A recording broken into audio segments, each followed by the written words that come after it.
Hi everybody, welcome to Chapter 3, which is our chapter on understanding child development.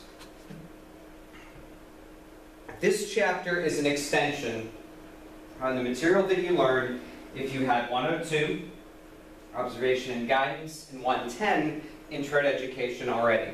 I try to go over the material a little more in depth to give you a foundation for the material moving forward if you are doing field experiences, but if you haven't had the class yet, I don't want you to stress, but this will give you some experience with these models before you're ready to have the class. So really, remember what we're looking at here. We're looking at ages of birth to 8, which is, and we're also looking at up to 4th grade. But we're going to focus on here on different emotional and social experiences for children for each of these for each of these age ranges. So take a minute and look at these. These make for phenomenal test questions, by the way, and we'll talk about each one of these a little bit. So the first group of age that you're going to work with are children that are from birth to 8 months. They're more likely to be startled and get frightened. Children can show feelings and emotions to caregivers, and most children know how to control their feelings and emotions to get what they want, and if they do that, then that's great. From 8 to 18 months, children have more control and enjoy interacting with their caregivers, but their emotional state changes quickly. And caregivers that are sensitive and permissive, as we've talked about in some of the introductory chapters, I always say they shouldn't blame themselves for any changes, but they should realize that those changes do happen, and realize that they're going to happen because you're dealing with children. Between 18 months to 36 months, children do become independent, but they still have wants and needs from their parents and other caregivers. They understand feelings in others and know what others think of them, but they're not yet ready to act on how others are feeling, and I think that's a big idea. When a child is developed appropriately at this age, they can express their feelings and know what they are and how they can convey them to a provider, you as the teacher, or even you as the parent. Between 3 and 4 years old, a child will now be able to clearly speak and express emotions. They know the names of different emotion words. They might struggle to tell the difference between reality and fantasy, but it's something that they enjoy in imaginative play. They can resolve conflict first without adult supervision, but eventually will learn to rely on adults to do so. Their key is to do it without adults, but then inevitably they have to rely on adults in order to do so. Between 4 to 5 years old, and I love my Batman picture, your child is 5 years old, not 60 months, children should display better language skills, meaning they should express their emotions and what they need. If they understand basic rules and can follow and understand them, they can control emotions. If they have been helped to express their emotions prior to the age of 4, this is something that they're able, to do much better. 6 to 8 years old is when a child starts to become school-aged. They have advanced cognitive and language skills, meaning that they start thinking about people. When we talked about Piaget in this class, they understand different ways that they can look at things from perspectives. They can move and they can basically take an item and use it on another, displaying the concept of reflexivity. And they can mask their feelings where necessary if it impacts how others perceive them. So perception is how children organize the information that they gain. One of the things that I always say is by the age of 4 or 5, children have the opportunity to control what others think of them consciously.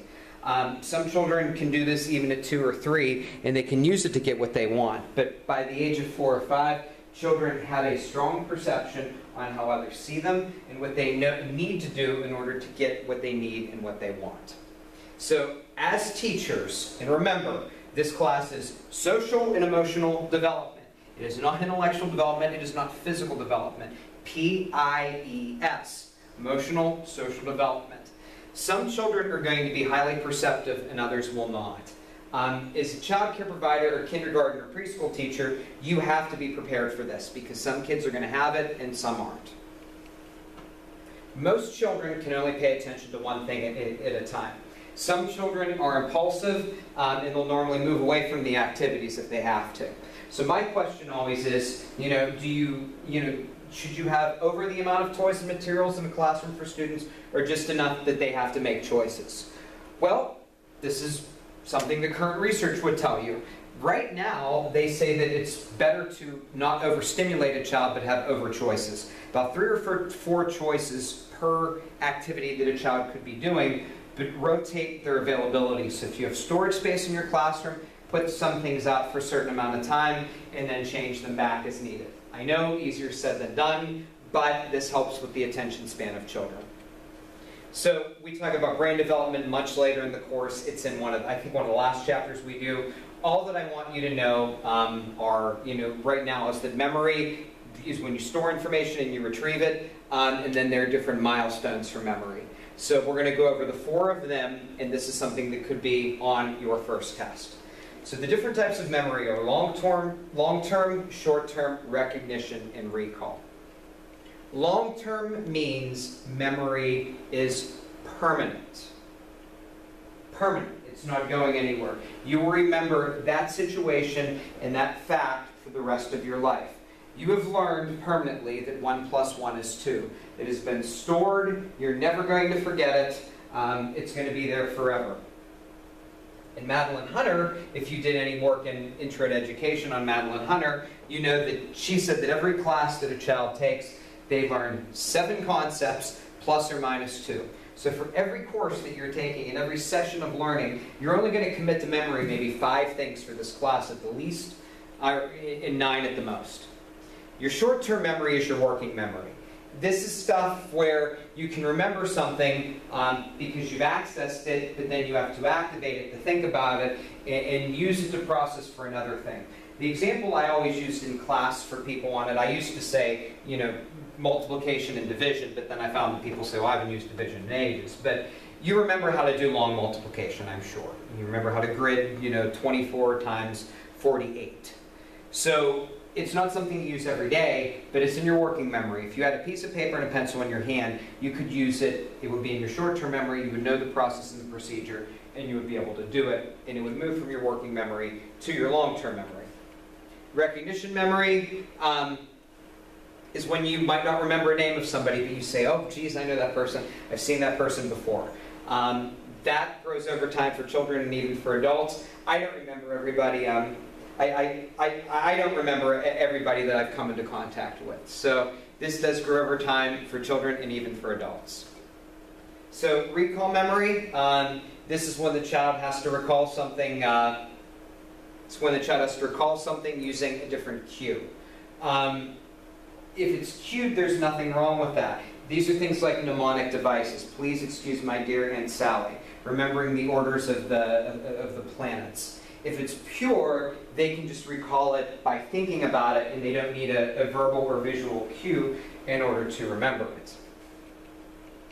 So, what can children do at each of the ages that we're looking at? Well, if between birth to 5 months, children do have recognition memory. They've seen this object so many times and they're sick of it, and they remember that they're sick of it. So it does come with cues. It's not consistent, but they do have recognition memory. 5 months to a year, recognition memory improves, recall memory improves, and infants don't need cues after about 6 months. They know when they like something, and they know what it's going to get and what it's going to mean. 1 to 3, by age 2, a child might be able to recall an exciting moment that occurred in their life. After age 3, a child could be able to recall something that happened to them previously. So, 4 years to 12 years, this is when memory really improves for kids, remarkably during preschool and kindergarten. Children have pure recall memory at this point. One of the things that I always talk about is a child, really is a child going to Disney World, because we're Disney fanatics, my wife and I, and we try to go every year. But we see infants and 1-year-olds and 2-year-olds, and the parents will say, we wanted them to have this experience. And it's great that they got to have that experience, but are they really going to be able to remember it? And I talk about that in the later chapter, but try to think about that when we're looking at issues involving memory. So, self-control. We're going to talk about the 3 main elements of self-control, and I realize this is a bright pink background, so you might not be able to see it that well, But self-control, when a child's able to regulate behavior and they're able to pretty much do it without the assistance of others, they know they need to do it. They can tolerate frustration, postpone immediate gratification, and set a plan in motion and carry it out. When a kid can do self-control, to me, this tells me that child is ready to go, and that's a child that can regulate behavior appropriately. So kids can tolerate frustration when they have disappointment or aggravation, but they can actually tolerate it. When an adult can come in, offer their hand of support, and help them with their frustrations in a positive manner. When we do this, we guide a child properly, and that's a good thing.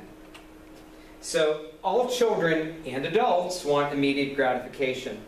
They want their life to be perfect, and one of the things we have to do is delay gratification, meaning waiting for a pleasant activity until something else comes through.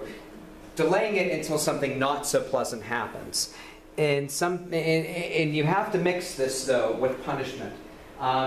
You don't mix this with punishment, because if you do this, children aren't going to learn from it. So you can't say that this is a punishment thing.